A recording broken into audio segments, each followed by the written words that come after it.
Hey everybody, I'm Todd and I hope you're having a great day. Today I'm going to take a look at what I think could be the most affordable hardware dual mono stereo compressor available. It's the ART SCL2. I've had a lot of requests to review this unit, so let's check it out. Now before I open this up so you can see what's inside, let's take a look at the controls. And I picked this unit up for $100 used. Now that's pretty amazing what you get here for $100. Now you can buy them brand new for a little over $200 as well. But what you get is a dual mono or stereo compressor. So it gets a link switch here that allows you to operate in stereo. In that case, the controls from channel 1 operate the entire stereo compressor, with the exception of being able to use the output as a balance control on channel 2 here. So nice to have that feature. Dual mono mode, of course, you get full set of controls for each one. You get a threshold, you're going to have the ratio, attack, release, as well as, again, an output here for makeup gain. And you get an expander threshold, an expander gate threshold. You can switch back and forth between the two modes. So really nice to have that feature. It offers soft and hard knee mode as well, an automatic control for both attack and release. So it gives you auto on both of those functions. And you get, again, that bypass on each side. Now you get a power switch with an LED in here as well. Handy to have that on the front. Now, the controls seem actually pretty solid. Like there's no wobble or anything to them. So I'm actually pretty impressed with that. You can tell definitely the buttons are mounted to the PCB inside, but these potentiometers are really solid. Now the downside is they are not stepped, so it's going to be an issue for recall for many of you. That's something to know about here. But I mean, it's hard to complain in this price range. Metering gives you output level and compressor attenuation on both sides, as well as a threshold activation for the gate and expander on both sides. So you get that. Now turning over to the back, you get pretty much all the I/O you would expect to have here. XLR and TRS balanced inputs and outputs for both channel. You can also use unbalanced connections with the TRS connectors here if you want to do that. Then in terms of the detector loop, that also is TRS, and what happens here is you can either use this to input another signal to use as a reference for the compression. So you could duck a bass with a kick, and that's something I'm going to do in the video right away. Or you could also just connect an EQ into this loop and allow yourself to adjust the detection circuit within the unit for accounting for whatever frequencies you want. So you could use it to DS, or you could also take the low frequencies out so that a kick doesn't have as much impact on the compressor. So a lot there. Power supply is built in here. It gives you a standard IEC connection that'll work with whatever region you're in. Now opening it up is pretty easy. There's just 3 screws on the back and 3 on the front. And when we take a look inside, you can see it's pretty straightforward. It's a very clean design here. You definitely have circuit boards with surface mount components on here. This is a voltage control amplifier, so VCA design compressor. You have all of your jacks as well as your controls. The pots are all mounted to the chassis, as are the jacks. Again, the switches are all just feed through from the PCB. Power supply on the side with a nice thick shield here. Keep the interference out, so that's really good to see. And this unit here was built in 2021. As I told you earlier, I bought this used, and I have no idea how much it was used, but looking at the inside, it basically looks new. I don't see any deterioration of any of the components. So again, that's something good to see after a few years as well. Now, because the SCL2 is a dual mono and stereo compressor, we're going to take advantage of the dual mono mode to use it as a kick and snare compressor. So we've got the kick on channel 1, we've got the snare on channel 2. You'll see the way I've got it set up here is I've got a pretty slow attack and a fast release on the kick. And then I've gone here and I have a slow attack and a slow release happening on the snare. I'm also taking advantage of the expander function on each side here to help control some of the tails that are created as we compress the signal.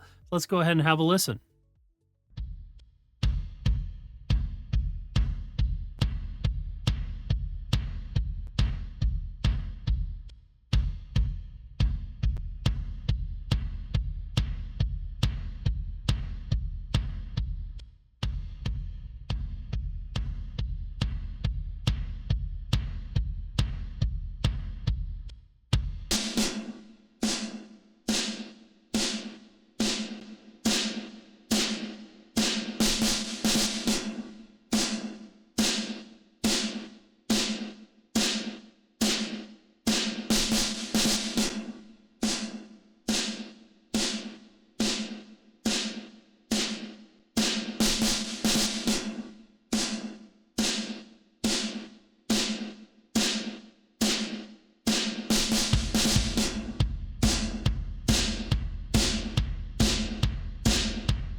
drum bus, I've set up a comparison of the SCL2 with the Waves R-Comp compressor. I have attack and release set up about the same on both of them, and I've adjusted the thresholds so we get similar gain reduction. You'll notice the threshold's a bit higher on the SCL2, and that's because I'm driving the signal into it a little harder, as we'd often do with analog gear. Now on the SCL2, when we're in the stereo link mode, the channel 1 controls actually control the entire compressor, both channels, the exception being the output, which becomes a balance control for channel 1 and channel 2. So let's go ahead and have a listen.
Now for bass, I have two identical tracks, one with the SCL2, the other with Waves R-Comp.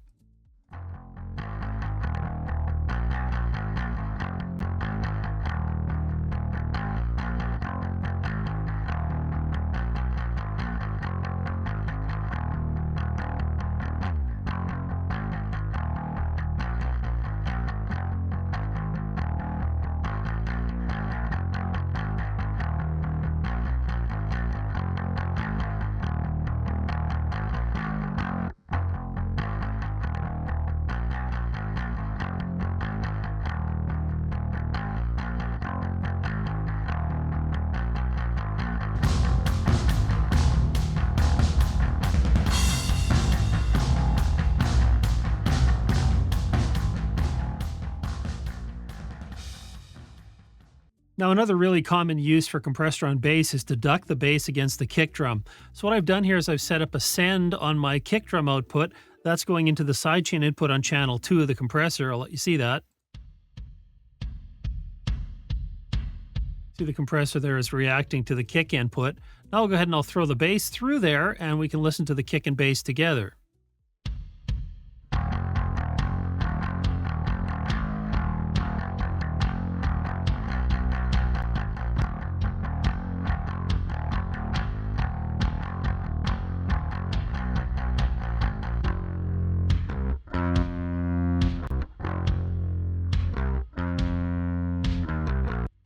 Okay, and now I'll just put the rest of the drums on. We can listen to the whole drum set with the bass.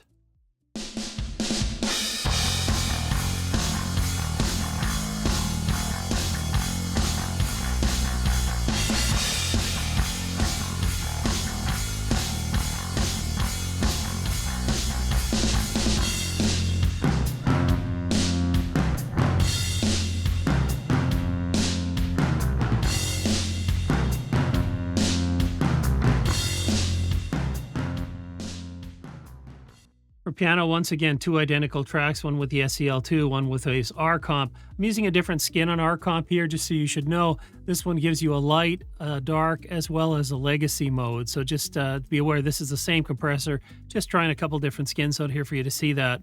So go ahead and have a listen.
And for vocals, once again, 2 tracks, the SCL2 on one, the Waves R comp on the other. Note that Waves does have an RVox version of this plugin specific for vocals, but I wanted to keep them the same all the way through this comparison. So we've got them both set up the same attack and release, about the same gain reduction. We're going a little bit less here, only about 4 or so. Let's go ahead and have a listen. I'll also let you hear on the SCL2 the soft knee option. So if I ever lose my mind, I'll be fine, 'cause you're my silver lining. And if my world comes crashing down, I'll be fine, 'cause you're my silver lining. Yeah, you shine like a ray of light, cutting darkness out of my life. So if I ever lose my mind, I'll be fine, 'cause you're my silver lining. And if my world comes crashing down, I'll be fine, 'cause you're my silver lining. Yeah, you shine like a ray of light, cutting darkness out. I won't spend a lot of time reading the features and specifications to you. There will be links in the description below. A couple things to know about this unit is input and output are both rated at +20. So if you're going to use this with anything that's got a hotter signal in that, you have the ability to overdrive this a little bit, which could be what you want to do. Otherwise, you can always adjust your gain back so you're balancing at 20 in and out. And in terms of the other specs here, they look really good for a unit in this price range. It's actually surprising all that ART is able to deliver at this price point. So I encourage you to check out a little more detail if you want to know the numbers. Now that I spent some time with this compressor and ran a lot of audio through it, I'll give you my final thoughts. And as I said before, ART has packed a lot of features into a unit at this price point. I love the fact that it's dual mono and stereo, gives you a lot of flexibility, whether you want to use it on individual instruments or on buses, for recording or for mixing. It's going to have you covered there. All the controls are nice, especially if this is your first unit, because you can learn what attack and release do. You can learn about an expander and a gate. You can learn what threshold is. So you have that, but you also have automatic modes that really do a lot, and quite often things that you can't accomplish going strictly manual. So that's great to see here as well. Now the sidechain input is a fantastic feature to have too. I showed you how easy it was to set up ducking bass with kick, but of course you can use it for all kinds of other applications. You can even hook an EQ up into that loop and just use it to set frequencies in the detector circuit itself. So a lot of options for what you can do with this unit. I'll let you sound off below as to what you think of the sound quality of this versus the Waves R comp compressor. I chose that because I think a lot of you are going to consider plug-in versus hardware with a unit in this price range. So I hope it gave you some idea of what you could do with very little money. And if you're looking for more information on other gear or plugins, check out one of the videos on screen. Thanks for joining me. I really appreciate it, and I will see you next time.